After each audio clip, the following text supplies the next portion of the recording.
Michael Turner had never expected to inherit his late aunt's modest suburban home, complete with an aging above-ground swimming pool in the backyard. At 35, he'd been renting apartments his entire adult life, and the prospect of homeownership came as both a blessing and a challenge. The neighborhood seemed pleasant enough at first glance, quiet streets lined with well-kept homes and manicured lawns. What Michael didn't realize was that his aunt had maintained an uneasy peace with her next-door neighbor, Patricia Wilcox, a woman who had appointed herself the unofficial guardian of neighborhood aesthetics and protocol. The day Michael pulled up to the house with a small U-Haul truck containing his possessions was unseasonably warm for April. Sweat beaded on his forehead as he unlocked the front door using the key his aunt's attorney had given him along with the deed and other paperwork. The house smelled musty, with that distinctive blend of old potpourri and closed windows that signaled it had been vacant for months since his aunt's passing. Michael walked through each room, memories of childhood visits flooding back with each creaking floorboard. His Aunt Elaine had been his father's only sister, a kind but private woman who had never married.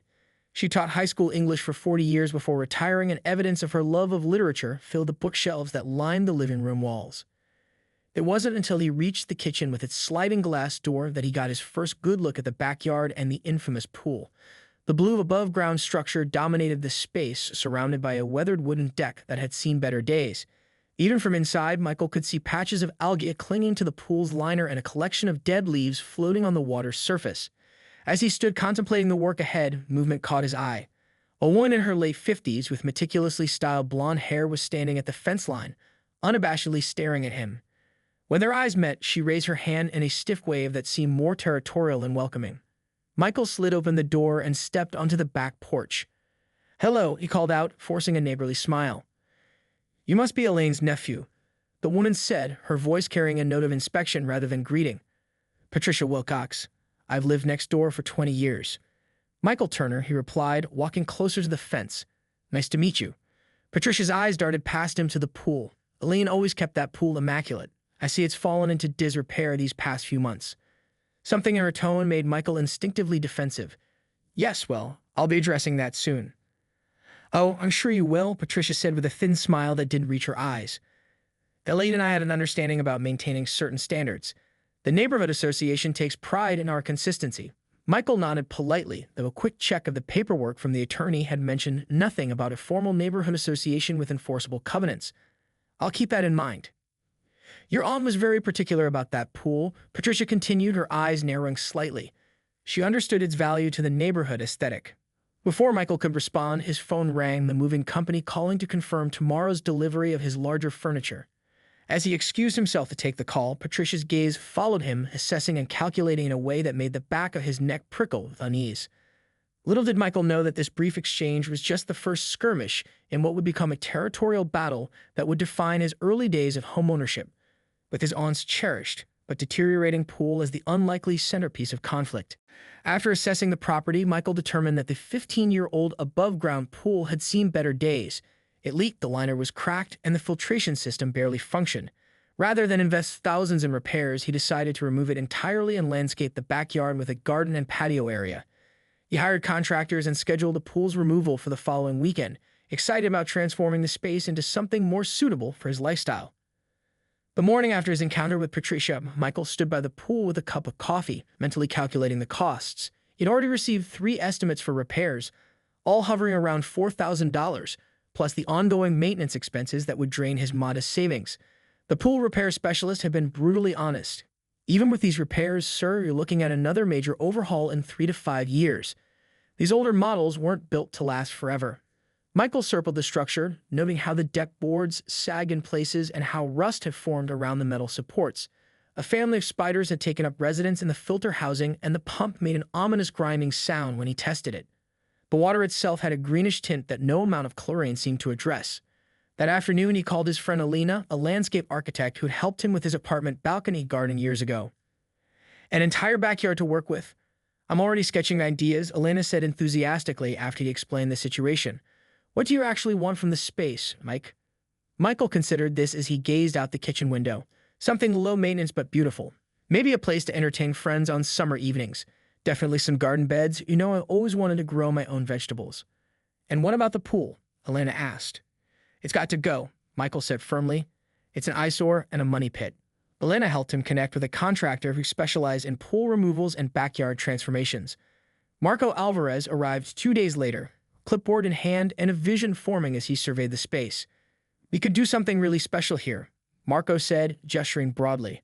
"Remove the pool, level the area, install a stone patio with a built-in fire pit there, raise garden beds along the fence line, and maybe a small pergola for shade in that corner." As Marco described the possibilities, Michael could visualize it, a tranquil, useful space where the deteriorating pool now dominated. The quoted price, while not insignificant, was less than half what he would spend maintaining the pool over the next 5 years. "When can you start?" Michael asked. "Next Saturday, 8 a.m., Marco replied, checking his calendar. "It'll take about 3 days to remove the pool and prep the yard, then another week for the installation phase." That evening, as Michael reviewed the contract and design sketches, he felt a genuine excitement he hadn't experienced since moving in. This house, his house now, was beginning to feel like a place where he could build a future, not just inhabit his aunt's past. He signed the contract and texted a confirmation to Marco, then stepped onto the back porch with a satisfied smile.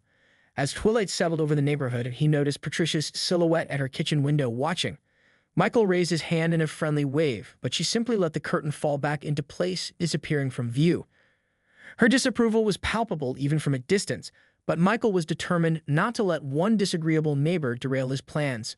The morning the contractors arrived, Patricia appeared at the fence line, coffee mug in hand but displeasure evident on her face. She informed Michael that removing the pool would drastically affect property values and reminded him that his aunt had promised never to change the backyard layout. When Michael politely explained his plans and his legal right to modify his own property, Patricia's demeanor shifted from neighborly concern to open hostility. Before stomping back to her house, she warned him that there would be consequences. Saturday arrived with perfect weather for outdoor work, clear skies and mild temperatures that had Michael feeling optimistic as he brewed his morning coffee. Marco and his 3-person crew pulled up precisely at 8 a.m., their truck loaded with equipment. Michael greeted them warmly, offering coffee as they surveyed the day's work ahead. "We'll drain what's left of the water first," Marco explained, unraveling a long hose. "Then dismantle the deck before tackling the pool structure itself. By end of day, we should have everything cleared away." The crew worked efficiently, and within an hour, the pool's murky water was being steadily pumped into the storm drain at the street's edge. Michael had just gone inside to refill his coffee when a sharp rap on the sliding glass door made him turn. Patricia Wilcox stood on his patio, arms crossed, her expression as stormy as the water being drained from his pool. "Excuse me," Michael said as he stepped outside, deliberately keeping his tone pleasant despite the unwelcome intrusion. "Can I help you?" "What exactly do you think you're doing?" Patricia demanded, gesturing toward the workers. Her voice carried enough that Marco glanced up from his clipboard, frowning slightly. "I'm having the pool removed," Michael explained calmly, "as I mentioned might happen when we spoke before." Patricia's eyes narrowed. "Do you have any idea what this will do to property values in our neighborhood? Above-ground pools are a desirable feature for families." "Perhaps when they're functional," Michael countered, "but this one is beyond reasonable repair.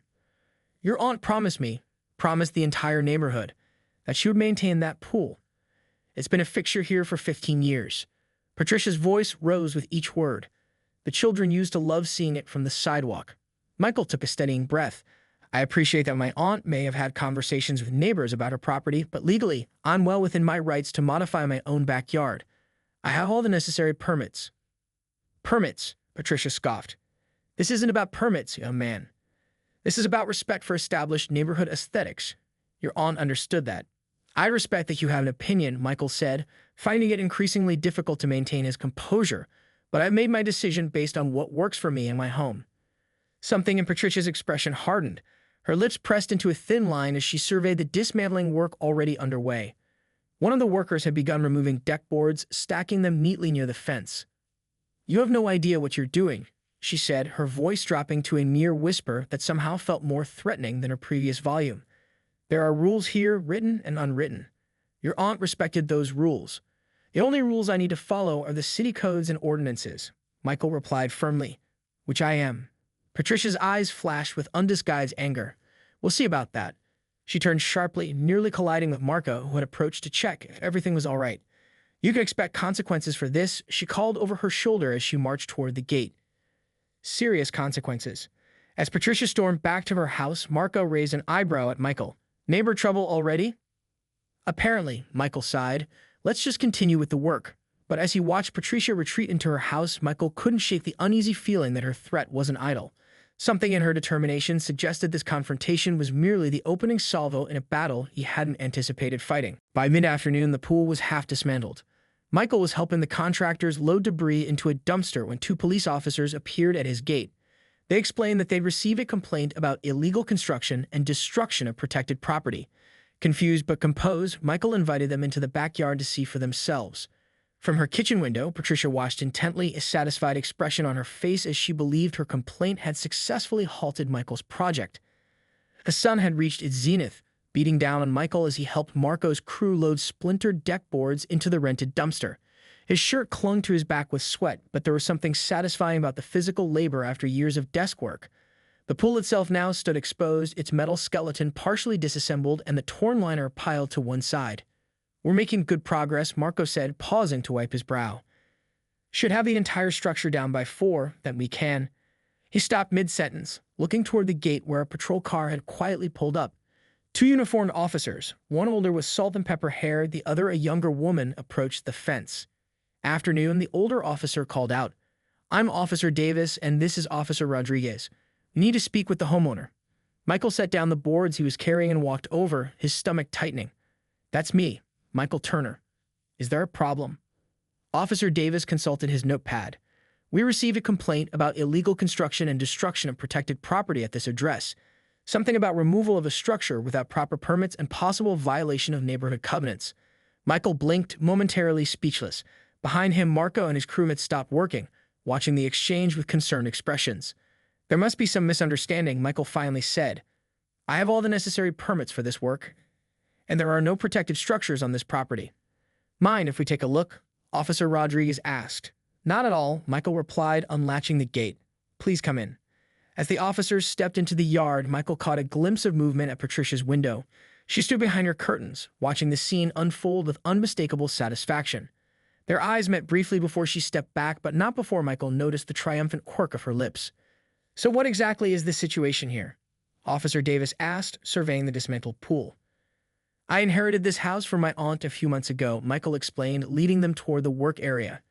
"The pool was in terrible condition, leaking, damaged, potentially hazardous. I decided to remove it and landscape the yard instead." Marco stepped forward. "I can verify that. I'm the contractor. We filed all the proper permits with the city." He pulled out his phone, bringing up digital copies of the documents.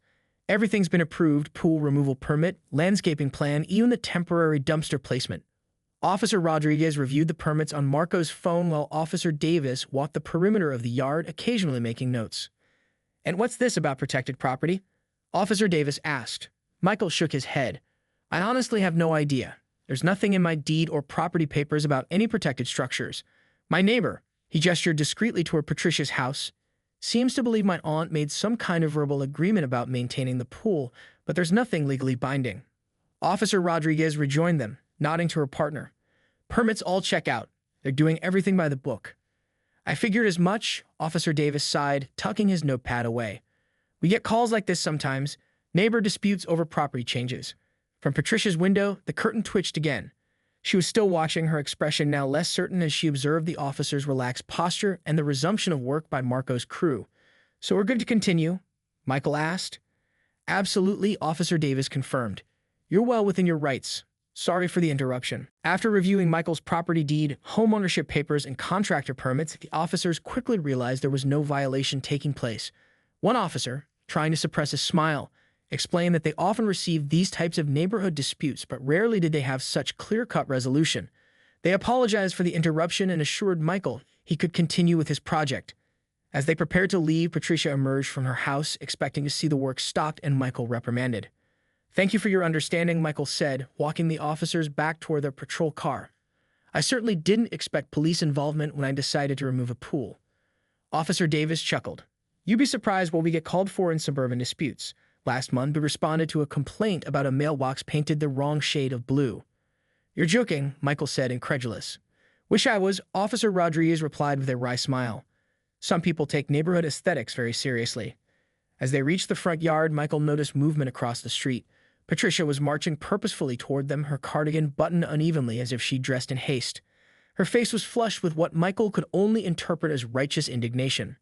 "Officers, I'm glad you're still here," Patricia called out, crossing the street without looking for traffic. A passing car braked suddenly, honking as she hurried across. "I'm Patricia Wilcox, the one who reported the violation." Officer Davis turned, his expression professionally neutral. "Yes, ma'am. We've investigated your complaint." "And?" Patricia prompted, folding her arms expectantly. She shot Michael a look that could only be described as smug, clearly anticipating his imminent comeuppance. "And we found no violations," Officer Rodriguez stated plainly. "Mr. Turner has all the required permits for the pool removal and the planned landscaping work." Patricia's mouth opened and closed soundlessly for a moment, her certainty visibly wavering. But that's not possible. That pool is a neighborhood fixture. It can't just be removed on a whim." "Actually, ma'am," Officer Davis said, his tone gentle but firm, "property owners have the right to make changes to their own property as long as they comply with city ordinances and obtain proper permits, which Mr. Turner has done." "What about the neighborhood covenant?" Patricia demanded, her voice rising. "There are rules about maintaining consistent backyard structures." Michael frowned, confused. He'd seen nothing about covenants in any of his paperwork. Officer Davis pulled out his tablet. "We checked the property records before coming out. This neighborhood doesn't have a legally binding HOA or covenant restrictions. It's a common misconception." The color drained from Patricia's face, replaced by 2 spots of high color on her cheeks. That's not right," Elaine promised. She promised the pool would stay. "Whatever verbal agreements may have existed," Officer Rodriguez explained patiently, "they aren't legally binding on the new property owner. Mr. Turner is free to modify his backyard as he sees fit, provided he follows city codes." Patricia's gaze darted between the officers and Michael, her disbelief morphing into something harder, more resentful. For a moment, Michael almost felt sorry for her. She genuinely seemed to believe in these neighborhood standards she'd been enforcing. "We appreciate your vigilance, Ms. Wilcox," Officer Davis said, closing his tablet case, "but in this case, there's no issue requiring police intervention." As the officers bid them both goodbye and returned to their patrol car, Michael and Patricia stood in uncomfortable silence on the sidewalk. The sounds of Marco's crew working in the backyard seemed suddenly louder in the quiet. "I'm sorry if this upsets you," Michael finally offered, but the pool was beyond repair. Patricia's jaw tightened. She looked at him with undisguised contempt. "You have no idea what you've done," she said quietly. "No idea at all." Without another word, she turned and walked stiffly back to her house, her back rigidly straight, dignity wrapped around her like armor. Patricia approached the officers confidently, but her expression faltered when they informed her that Michael was well within his rights to remove his own pool. When she insisted that there was a neighborhood covenant protecting the pool's existence, the senior officer politely but firmly explained that no such covenant existed in the property records. As Patricia's complaints grew louder and more irrational, the officers suggested she return to her home to avoid any potential disorderly conduct charges. Red-faced and fuming, Patricia retreated, but not before promising that this isn't over. The following morning dawned gray and drizzly, matching Michael's mood as he gazed out at the half-demolished pool structure. Marco had promised to return with his crew by 9, weather permitting, to finish the removal. The confrontation with Patricia and the police had left Michael with a lingering uneasiness, a sense that yesterday's drama had merely been the opening act. His coffee had just finished brewing when the doorbell rang, an insistent, repeated pressing that suggested urgency or irritation. Michael sighed, already suspecting who he would find on his doorstep. He was right. Patricia stood there in a rain jacket, clutching a thick binder to her chest, her hair slightly dampened by the drizzle. Behind her, a middle-aged man in a suit waited with an impatient expression. "Good morning, Patricia," Michael said, keeping his tone neutral despite his wariness. "This is Howard Benson," Patricia announced without preamble. "He's on the city council and a personal friend. I've explained the situation to him." Howard stepped forward with a professional smile that didn't reach his eyes. "Ms. Wilcox has raised some concerns about potential drainage issues with your pool removal project. As councilman for this district, I thought I should take a look." Michael blinked, momentarily caught off guard by this new angle of attack. "Of course," he said after a pause. "Though I believe all the drainage considerations were addressed in the permits that were approved by the city." "Permits can be re-examined," Howard said smoothly, "especially when citizen concerns are raised." Patricia nodded vigorously, triumphant glee barely concealed beneath a veneer of civic concern. "I've compiled documentation of how above-ground pools actually help with water runoff during storm seasons," she said, patting her binder. "Removing yours could create flooding risks for adjacent properties." Michael fought to keep his expression neutral. "Please come in out of the rain. I'd be happy to show you the project." As they stepped inside, Michael quickly texted Marco, "Possible delay. City councilman here inspecting." "Patricia's doing?" In the living room, Howard accepted the offered seat while Patricia remained standing, clearly too agitated to sit. She flipped open her binder, which Michael now saw was filled with printouts, photographs, and what appeared to be hand-drawn diagrams of water flow patterns. As you can see, Patricia began spreading documents across his coffee table. The Meadowbrook subdivision has historically used residential pools as part of its stormwater management. This pool serves as a critical collection point during heavy rainfall. Howard nodded with practiced concern, though Michael noticed his eyes weren't actually focusing on the diagrams. That's an interesting theory, Michael said carefully, but the city engineer who approved my landscaping plan specifically addressed drainage. The new design actually improves water management with a properly graded yard and permeable paving for the patio. Howard's professional mask slipped slightly. The city engineer approved this. Before Michael could answer, his phone chimed. It was Marco, responding to his text. Jim Harkins, the city engineer, is a good friend. Want me to call him? Michael smiled, feeling the tide turning. Councilman Benson, would you like to speak directly with Jim Harkins about the drainage plan? My contractor can have him on the phone in 5 minutes. The councilman's posture changed subtly. That won't be necessary. I'm sure if Jim approved it, the plan is sound. He stood suddenly eager to conclude the visit. Ms. Wilcox, it appears your concerns, while understandable, have already been addressed through proper channels. Patricia's face contorted with disbelief. Howard, you promised. I promised to look into it, he interrupted firmly, and I have. There's no issue here. He turned to Michael with a politician's smile. Sorry for the intrusion, Mr. Turner.